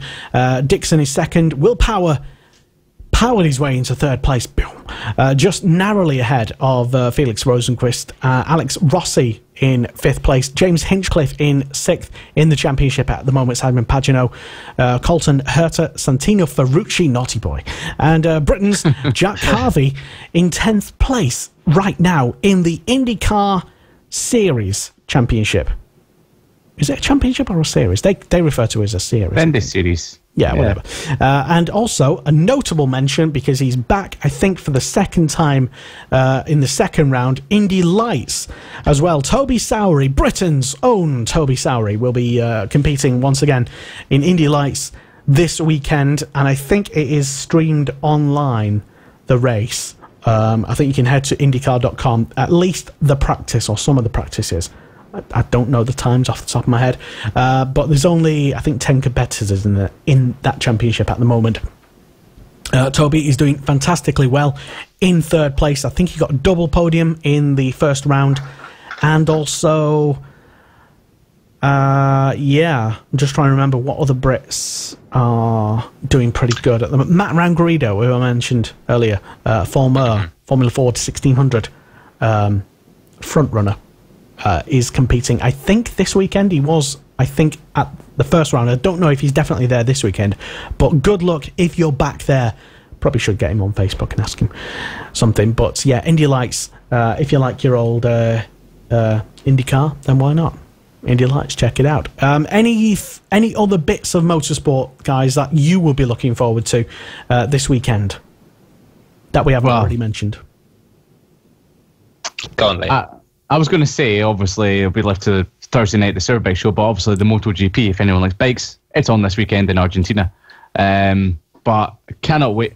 I love Formula E. Anyone that's a racing fan, you get close racing in Formula E. Week in, week out. I know some petrol heads don't like it, but then again, if you're not a petrol head, you're not a racing fan in some people's eyes. So if it's good racing, then it's good racing. It doesn't matter what it is. Absolutely. It could be mini bikes, it could be lawnmower racing, it could be electric racing, it could be Formula One. Could be Formula One, yeah, and Formula One's great in its own right in terms of strategic racing, but close and all out. I see what you elbow did to elbow. Trying to be non-controversial. Wee bit of a ninja move there. But Formula E is just crazy from start to finish. You don't know who's going to win, and it can be right on the line, as we saw in Mexico. IndyCars, I love IndyCars with a passion. I love the fact that you get to watch it late at night, so it's like the gift that keeps on giving on a Sunday. And for all UK fans, if you're over in America, obviously it's during the day, but over here it's great. So I'm looking forward to a weekend full of motorsport, because it feels like the second weekend that motorsport is back on the TV. Yay. Proper weekend. Okay. And Charlie, what would you be paying attention to this weekend, apart from Formula E, of course? No, just pretty much to reiterate Liam's point. I'm a bit of a big bike fan as well, so I'm looking forward to MotoGP and obviously tuning into the Superbike show afterwards and so on. So yeah, I agree. It feels like the season is finally back in the swing of things, and it's a really nice feeling to sit there on a Monday morning and go, oh, what have I got to look forward to this week? So yeah, there's a lot going on, and I'm loving it. Exactly. And Connor, what are you doing this weekend? What am I doing this weekend? You're right. No, I was keeping the eye on the Formula E and the IndyCar. I'm very much interested in. I was trying to have a scroll down to see what other motorsport is on. The only other thing I can think that I'd be vaguely interested in is the Asian Formula Renault. Other than that, I think we're good. March, what are we today? 18th. We had 12 hours of Sebring last weekend, didn't we? Oh. That was the only other thing that I can think of. But it's a good win for the Toyota there, actually, now that I think about it. And a good performance by Porsche in the GT class as well. So yeah, I think that's all the motorsports I can think of. the most meagre of mentions at the very end of the show, just to appease the one person who was like, you didn't mention the best motorsport though. Well, we had comments last week about World Rally, and I wanted to avoid them for a second week in a row. So, well, you won't, because there'll always be someone. Anyway. But that's it for the end of the second show of the season on Monday Motorsport on Motorsport Radio. Thank you very much for tuning in. My name is Lester. Thank you very much to Liam Hodgins, making his Monday Motorsport debut tonight. Thank you very much for coming on. Thank you very much to Charlie Andrews as well, back on the show once again, doing a brilliant job. You wouldn't even know it's only a second appearance on any sort of show of this calibre. Yeah. Whatever you judge that calibre to be. Moving on, and Connor Jackson, the Motorsport Radio website editor. If you want to become a top journalist following Connor Jackson's footsteps and join Motorsport Radio, he will show you the ropes and teach you and mould you into the next big journalist. I can't even say it. Yes, journalism. We are always looking for writers, so anyone who wants to give us a shout, please do. Exactly. Thank you very much for tuning in, and you can go back and listen to this entire show on motorsport.radio. Stream it on Spotify and take it with you and put it in your pocket or in your phone. Download it from the Apple podcasty type things. But that's it. Really is it from me. Thank you and good night. Monday Motorsport with Lester Forbes on Motorsport Radio. Hi, it's Seb Ogier. This is Manuel Maldonado. Hi, I'm Ash Sutton. Hi, I'm Michael O'Brien, and this is Motorsport Radio.